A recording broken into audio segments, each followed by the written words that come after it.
और गेहूं तो है ही मेन फसल उनकी। लेकिन जब हम देखते हैं हमें असंभव होता है भाई आप ये ऐसा हो सकता है, वो कहते हैं बिल्कुल। तो हमने फिर क्लास वहां पर उन्होंने हमारी क्लास भी लगाई।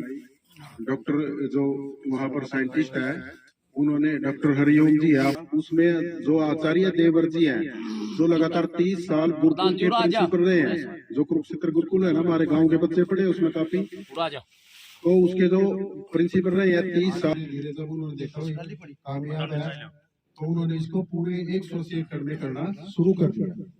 और इस फील्ड पर आज इनके खेत में हमने इसलिए कैंप लगाए हैं क्योंकि ये भी कई साल से लगातार खेती, प्राकृतिक खेती कर रहे हैं, ऑर्गेनिक खेती भी की इन्होंने, लेकिन अब धीरे धीरे इन्होंने भी जीवामृत वगैरह, गाय समस्या जरूर होती है शुरू में, क्योंकि हम लगातार हमने क्या फर्टिलाइजर का, पेस्टिसाइड का इतना यूज किया, हमारी जमीन है जो क्या बंजर हो चुकी है, उसको मतलब उसकी जो तासीर है तो उसका ऑर्गेनिक।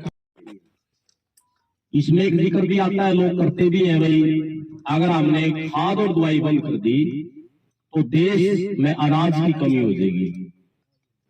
तो मेरा मानना ये नहीं है, मैंने डिबेट भी देखा है टेलीविजन पे, उसमें जब बैठते हैं वहां राजनीतिक भी बैठते हैं, साइंटिफिक भी बैठते हैं और वो बताने वाले भी बैठते हैं कि देश के अंदर अनाज कितनी क्वांटिटी में पैदा हो रहे हैं।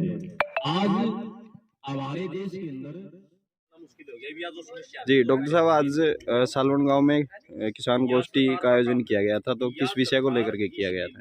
आज हमारे भाई विजेंद्र राणा की खेत पर कृषि एवं किसान कल्याण विभाग द्वारा प्राकृतिक खेती के ऊपर एक किसान गोष्ठी का आयोजन हुआ, जिसमें लगभग 70-80 किसानों ने भाग लिया।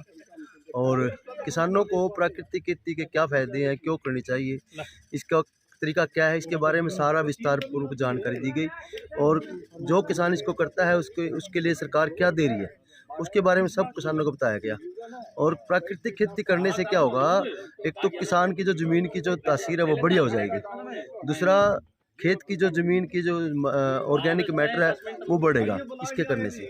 और दूसरा क्या है, किसान को हम कहते हैं भी देसी गाय का प्रयोग इसमें ज़्यादा होता है।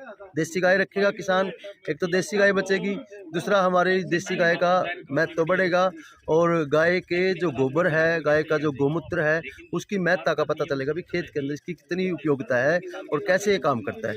सर, जिस तरह से किसान की आमदन बढ़ाने की सरकार बात करती है, जी, लेकिन इस तरह की स्कीमों से जिस तरह सरकार क्या किसान की आमदनी बढ़ सकती है? जिससे किसान की आमदनी ये बढ़ेगी, खर्चा कम है इसके अंदर, इसमें कोई एक्स्ट्रा खर्चा नहीं है, कोई केमिकल का प्रयोग नहीं है, कोई खाद का प्रयोग नहीं है। किसान का अपना ही जो प्रोडक्ट है, अपनी ही जो खाद है, किसान उसका प्रयोग करेगा, खुद खेती करेगा, तो उसकी क्या है, उसकी जो कॉस्ट ऑफ कल्टीवेशन वो घटेगी, कॉस्ट ऑफ कल्टीवेशन नहीं घटेगी तो उसकी आमदनी ऑटोमेटिकली बढ़ जाएगी। जैसे पुरानी खेती हमारी थी, पहले जो किसान हम करते थे, पहले हमारे जो बुजुर्ग थे वो जो बिजाई करते थे उसमें 20-30 क्विंटल में ही उनका बढ़िया गुजारा हो जाता था।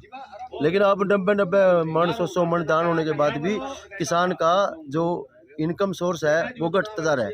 किसान खुद कहता है भी हम घाटे में हैं, लेकिन जब तक किसान की कॉस्ट ऑफ कल्टीवेशन नहीं घटेगी तब तक किसान को आमदनी होनी मुश्किल है। तो इसका एक विकल्प है ये प्राकृतिक खेती।